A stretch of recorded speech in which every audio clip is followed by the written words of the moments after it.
Bengaluru city ಹೇಗಿರುತ್ತೆ sir? ಅಲ್ಲೊಂದು ಇಲ್ಲೊಂದು ಮನೆ ನೋಡಿರೋ my dear village boy, Bengaluru city ನಿಮ್ಮೂರ್ ತರ ಅಲ್ಲ. ನಿಮ್ಮೂರಲ್ಲಿ 20 ರೂಪಾಯಿ ಉಳ್ಸಕ್ಕೋಸ್ಕರ 20 ನಿಮಿಷ ನಡೀತಾರೆ, ಅಲ್ಲಿ 20 ನಿಮಿಷ ಉಳ್ಸಕ್ಕೋಸ್ಕರ 20 ರೂಪಾಯಿ ಖರ್ಚು ಮಾಡ್ತಾರೆ. ಎಲ್ಲರೂ ಬ್ಯುಸಿಯಾಗಿ ಓಡಾಡ್ತಿರ್ತಾರೆ, ಆದ್ರೆ ಯಾರು ಟೈಮಿಗೆ ಸರಿಯಾಗಿ ಬರಲ್ಲ. ಸೋಷಿಯಲಿ ಕನೆಕ್ಟ್ ಆಗಿರ್ತಾರೆ, ಪ್ರಾಕ್ಟಿಕಲಿ ಒಂಟಿ ಆಗಿರ್ತಾರೆ, ಮೆಂಟಲಿ ಡಿಸ್ಟರ್ಬ್ ಆಗಿರ್ತಾರೆ. ಪ್ರಾಬ್ಲಮ್ ನ ಫೇಸ್ ಮಾಡಕ್ಕಾಗದೆ ಫೇಸ್ಬುಕ್ ಅಲ್ಲಿ ಹಾಕ್ತಾರೆ. ಕನ್ನಡನ ಉಳ್ಸಿ ಬೆಳ್ಸಿ ಅಂತಾರೆ, ಆದ್ರೆ ಅವರೇ ಬಳಸಲ್ಲ.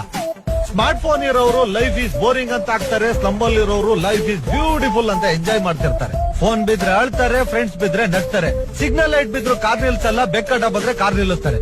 ದುಡ್ಡಿಲ್ದಿರೋರು ದನ ಕಾಯ್ತಿರ್ತಾರೆ, ದುಡ್ಡಿರೋರು ನಾಯಿ ಕಾಯ್ತಿರ್ತಾರೆ. ಶೂಗಳನ್ನ ಎಸಿ ರೂಮ್ ಅಲ್ಲಿ ಇಟ್ ಮಾಡ್ತಿರ್ತಾರೆ, ತಿನ್ನೋ ತರಕಾರಿನ ರೋಡಲ್ಲಿ ಇಟ್ ಮಾಡ್ತಿರ್ತಾರೆ. ಫ್ಯಾಮಿಲಿ ಡಿಟ್ಯಾಚ್ ಆಗಿರುತ್ತೆ, ಟಾಯ್ಲೆಟ್ ಅಟ್ಯಾಚ್ ಆಗಿರುತ್ತೆ. ಬಡವರು ದುಡ್ಡಿಲ್ದೆ ತರಕಾರಿನ ಬೇಯಿಸ್ಕೊಂಡು ತಿಂತಾರೆ, ಶ್ರೀಮಂತರು ಅದೇ ತರಕಾರಿನ ಹೋಗಿ 5 ಸ್ಟಾರ್ ಹೋಟ್ಲಲ್ಲಿ ತಿಂತಾರೆ. ಕರುಣೆ ಇಲ್ದೇ ಇರೋರ್ಗೆ ಕೋಟಿ ಆಸ್ತಿ, ಆಸ್ತಿನೇ ಇಲ್ದೇ ಇರೋರ್ಗೆ ಕರುಣೆ ಜಾಸ್ತಿ. ದುಡ್ಡು ಸಂಪಾದನೆ ಮಾಡಕ್ಕೋಸ್ಕರ ಆರೋಗ್ಯ ನಾಳ್ ಮಾಡ್ಕೋತಾರೆ, ಮತ್ತೆ ಆರೋಗ್ಯ ಸಂಪಾದನೆ ಮಾಡಕ್ಕೋಸ್ಕರ ದುಡ್ಡು ನಾಳ್ ಮಾಡ್ಕೋತಾರೆ. ಫೈನಲ್ ಆಗಿ ಹೇಳ್ಬೇಕು ಅಂದ್ರೆ ಅಲ್ಲಿ ಊಟ ಸಿಗದೆ ಒದ್ದಾಡೋರ್ಗಿಂತ ಪ್ರೀತಿ ಸಿಗದೆ ಪರದಾಡೋರೇ ಜಾಸ್ತಿ. This is Bengaluru.